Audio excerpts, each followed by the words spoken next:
Қазір міне Венесуэлада болып жатқан жағдаймен өзім бейне жазба жазғам ғой, иә, соған көп пікір қалдырып жатыр да. Мынау көріп жатсыздар ғой, ол алданыш, қуаныш дейді да олардың. Ары қарай не болатын, қазір енді Американың құлы болады ақш-тың дейді. Соны мен сіздерге айтарым бар. Кішкене тарих оқыңыз, неден басталғанын, қалай болып жатқанын. Сосын мынау айтады да, Ирак не болды, Сирия не болды, Ливия не болды дейді да. Солардың тарихтарын оқыңыздар. Мына Иракта болған кезде мынау Саддам Хусейнді неге үшін алып кетті деп ойлайсыздар? Мына американецтер сол өздерін ақштар алып кетіп, сол өз жағында соттап, соны дарға асқан не үшін деп ойлайсыздар? Өйткені ол кезінде көбейттіктері шабуыл жасап, соларға геноцид істеген. Сосын мынау дубинкасын ұстап алып, қасындағы мемлекеттерді қорқытып жүрген. Ядерный бомба жасаймын деп бүкіл дүние жүзінде қауіп қауіптік жағдайға әкелген. Сол кезде мынау ООН деген бар, ол ақш өзі шешім қабылдап барып шабуыл бастап кеткен жоқ Иракқа.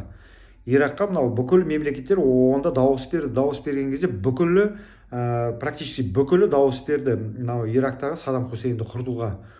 Құртты, бітті, операция жасап. Мынау қазіргі Венесуэлада болған жағдайда да солай. Өзінің халқын қыспақ қалған үшін, экономикасы құлаған үшін. Қазір қарап отырыңыздар, Иранда не болып отыр? Иранда өте сұмдық болып отыр, мінекей. Кімдер ұстап отыр ғой енді, қалай айтады, имамдар ма, исламистар ма, бірдемелер ұстап отыр ғой, хаминилер. Соларға қарсы шығып, мынау жастар экономикасы құлағасын, соған шығып отыр. Не үшін дейсіз? Сол экономикасы құлдырап кеткені үшін. Ондай өмір ұнамайды оларға. Диктаторлық өмір. Сол үшін да мінекей, ондай режимдер бізге ешкімге керек емес. Дүние жүзінде құрып кетсе, ол режимдердің бәрі кішкене адамдар демалады оларда. Мына Сирияны айтады, Сирияда не болды? Өздерінің адамдары көтеріліп, қырып, Башар Асадты қаштырып жүрді. Кім алып кетті оны? Ресейге кім алып кетті? Ойланыңыздар кішкене айтқанда. Мына Украинада болғанда Янукович өзін қашқан кезде кім алып кетті Ресейге? Сөйтіп бүкіл диктаторлар сол жаққа жиналып жатыр. Ойланыңыздар кішкене бастарыңызбен. Венесуэланы ойбай ақш құл қылды дейді, оған не құл қылып келе жатқан кім? Ол жақта Ресей мен Қытай емес пе құл қылып келе жатқан? Кішкене ойланып сөйлеу керек.